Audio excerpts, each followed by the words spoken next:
Morning. நம்ம last year வந்து ஏப்ரலில் ஹார்வெஸ்ட் பண்ண 60ஆம் குருவை வந்து இப்போ மிஷினுக்கு கொண்டு வந்திருக்கோம் அன்பாலிஷ் ரைஸ் ஆக்கிறதுக்கு. நான் என்ன யோசித்தேன்னா ஃபஸ்ட்டு ஒரு பாலிஷ் கொடுத்துடலாம் அப்படின்னு சொல்லிட்டு, ஏன்னா சீக்கிரம் வேகும் அப்படிங்கிறதுனால.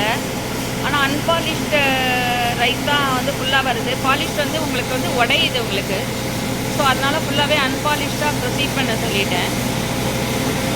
இப்போ இங்கே என்னென்னா நம்மளது கொஞ்சம் அந்த ஹார்வெஸ்ட் பண்ணுற டைமில் கொஞ்சம் மழை வந்து மடிஞ்சிருச்சு, அதனால் ஒரே கல்லெல்லாம் இருக்குது. ஸோ இப்போ இந்த மிஷினில் தான் இது போட்டிருக்காங்க.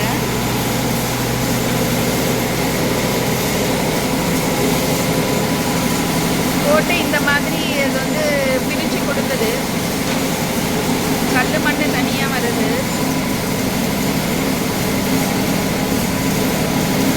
அதே மாதிரி நல்ல நெல்லெல்லாம் இப்படி வருது.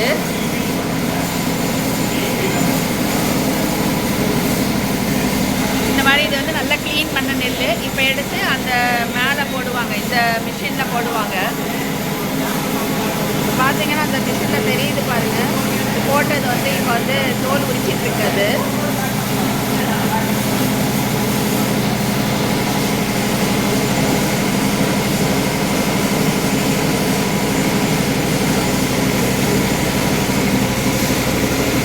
இது நம்மளுக்கு அன்பாலிஷ்டு ரைஸு.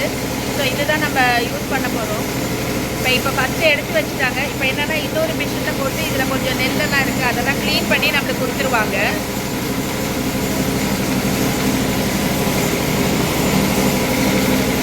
ஆனால் இதில் பார்த்தீங்கன்னா ரொம்ப நல்லா வந்திருக்கு. 9 months அந்த நொய் நிறைய இல்லை, அரிசி முழுசாகவே இருக்குது. நெல் மட்டும் எடுக்கணும் இதில்.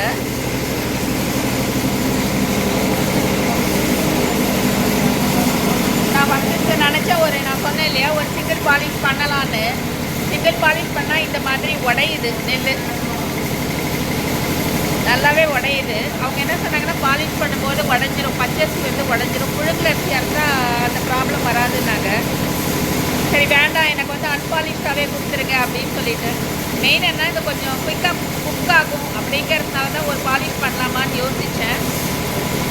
இப்போ பரவாயில்ல, அன்பாலிஷ்டாகவே பண்ணலான்னு சொல்லிட்டு அன்பாலிஷ்டாகவே இப்போ பண்ணிகிட்ருக்கோம். ஸோ இதோட நிறுத்த சொல்லியாச்சு. இது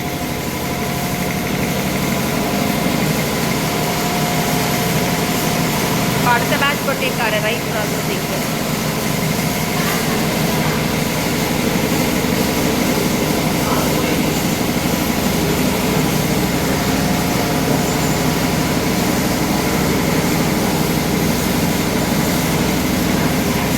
அவ்வளோ இப்போ ரைஸ் இப்போ உங்களுக்கு ரெடி ஆகிட்டுருக்கு. இப்போ க்ளீன் பண்ணால் நம்மளுக்கு எடுத்துகிட்டு போக வேண்டியதுதான்.